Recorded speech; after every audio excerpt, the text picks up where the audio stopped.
நான் சிறுவனாக இருக்கும்போது, இங்கு மாணவர் சிறுவர்களை பார்க்கிறேன், நான் சிறுவனாக இருக்கும்போது என் மனதில் பல பயங்கள் தோன்றின.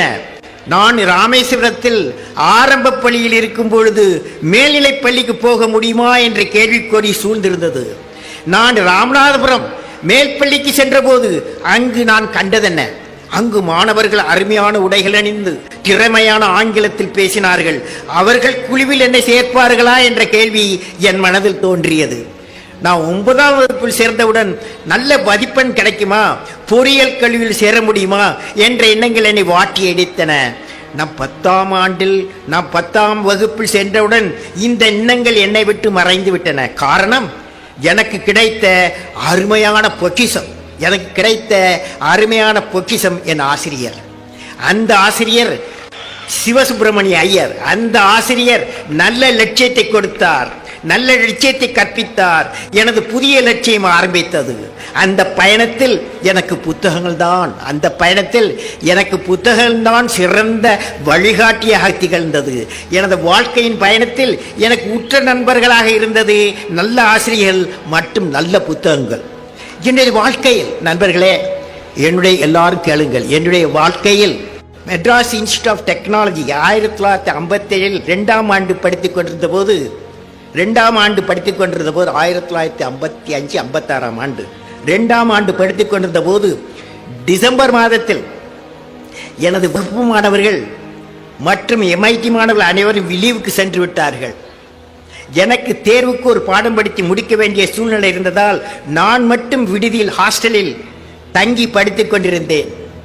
அப்பொழுது ராமேஸ்வரத்தில் இருந்து எனது பிரதர்லா அகமது ஜலாலின் எனக்கு ட்ரெங்கால் செய்தார். அந்த காலத்தில் இது கிடையாது, மொபைல் போன் கிடையாது. ட்ரெங்கால் செய்தார். ராமேஸ்வரத்தை புயல் தாக்கிவிட்டது என்றும் என் பெற்றோர்கள் என்னை உடனே பார்க்க வேண்டும் என்றும் சொல்லி அந்த டெலிபோனில் எனக்கு மெசேஜ் கிடைத்தது. என் மனம் இருப்பு கொள்ளவில்லை.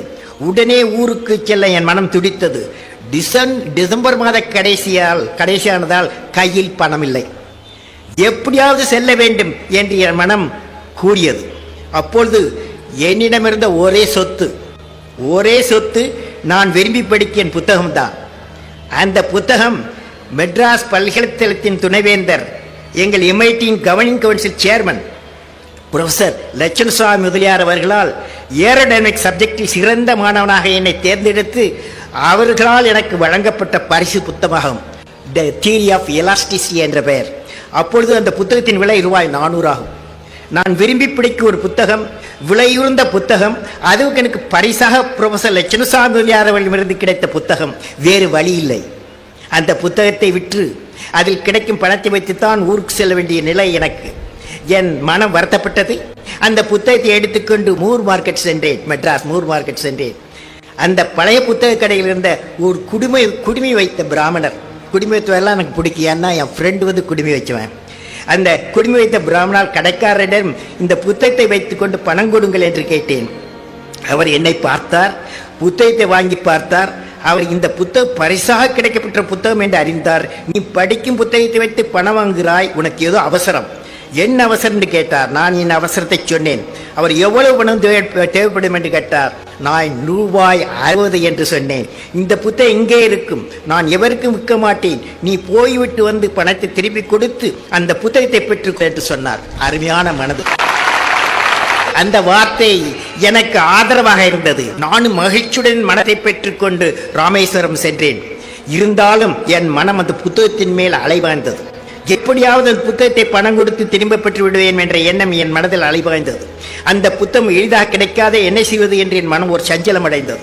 ராமேஸ்வரம் சென்று என் மனம் புத்தகத்தின் மேலே இருந்தது. புயலால் பாதிப்பட்ட வீட்டாரை பார்த்துவிட்டு பெற்றோருடன் பணம் வாங்கி கொண்டு வந்து சென்னையில் இறங்கியுடன் நேராக மூர் மார்க்கெட் சென்று அந்த பழைய புத்தக கடைக்கு சென்றேன். அங்கு என் புத்தகத்தை பார்த்தவுடன் தான் என் மனதிற்கு நிம்மதி. பணத்தை கொடுத்து என் புத்தகத்தை வாங்கி கொண்டேன். அந்த கடைக்காரர் சொன்னார், உன்னை பார்த்தவுடன் புத்தகத்தின் மேல் உனக்கு இருக்கும் பற்றி தெரிந்து கொண்டேன், எனவேதான் இதை தனியாக எடுத்து வைக்க சொன்னேன். நீ நன்றாக படித்து நன்றாக வர வேண்டும் வாழ்த்தினார் பெரியவர், பெரிய மனிதர். அந்த புத்தகம் என் படிப்பில் முக்கியமானதாக இருந்தது. எனவே நண்பர்களே, நல்ல புத்தகம்தான் நம்மோடு இருந்து என்று நம்மை வழி நடத்தும் நண்பன். எல்லா சமயத்திலும் வழி நடத்தும் நண்பன். எனவே புத்தகங்கள் வாழ்க்கையில் இன்றியமாதவை. புத்தகங்கள் அறிவை கொடுக்கும். சில இக்கட்டான சமயத்தில் புத்தகம் பணமும் கொடுத்து காப்பாற்றும்.